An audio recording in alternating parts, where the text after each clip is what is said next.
তেলের জন্য দীর্ঘ অপেক্ষা আরও বড় হচ্ছে। শুধু দিনের বেলা নয়, রাতভর ঘন্টার পর ঘন্টা লাইনে দাঁড়িয়ে থাকতে হচ্ছে। কিন্তু রাত যত গড়ায় ক্লান্তি ভর করে তেলের অপেক্ষায় থাকা ক্রেতাদের। কেউ ঘুমিয়ে পড়েন গাড়িতে, কেউ বা হঠাৎ হওয়া পরিচিতদের সাথে গল্পে মাতছেন। ঢাকার পাম্পগুলোর সামনে অন্যরকম রাতের গল্প জানাচ্ছেন ফাহিয়ান হামিম। ক্যামেরা ছিলেন নূর মোহাম্মদ মানিক। রাত 1টা। বৃষ্টির মধ্যেও রাজধানীর মহাখালীর রেলগেট থেকে তেজগাঁও ট্রাস্ট ফিলিং স্টেশন পর্যন্ত শত শত চালকের লাইন।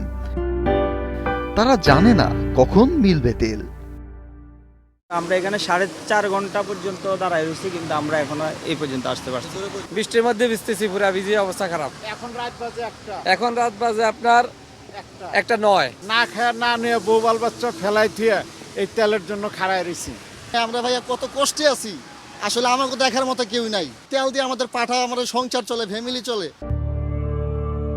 এদিকে রাত বাড়ার সঙ্গে সঙ্গে ক্লান্তিও বাড়ছে।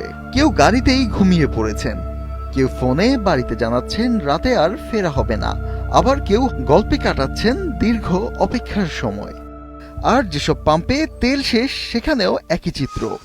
তেলের আশায় সন্ধ্যা থেকেই সিরিয়াল দিয়ে রেখেছেন চালকরা, যেন সকালে তেল আসলেই সবার আগে পাওয়া যায়। এটি আসাদ গেটের তালুকদার ফিলিং স্টেশন। এই পাম্পের তেল শেষ হয় রাত 8টায়।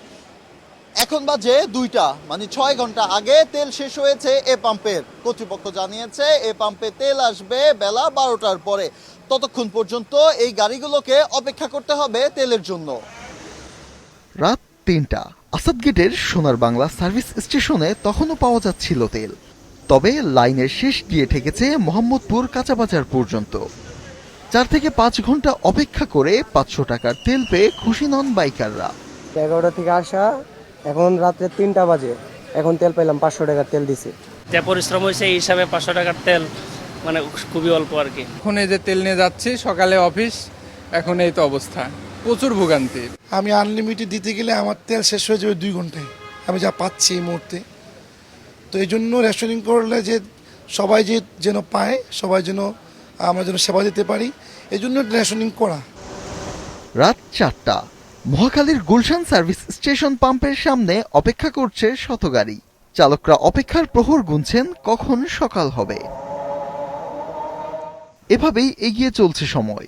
ভোর 5:30। রাতের আধার কাটিয়ে ছড়িয়ে পড়েছে সকালের আলো, তবে কমেনি লাইনের দৈর্ঘ্য। ফাহিয়ান হামিম, মাছরাঙা সংবাদ, ঢাকা।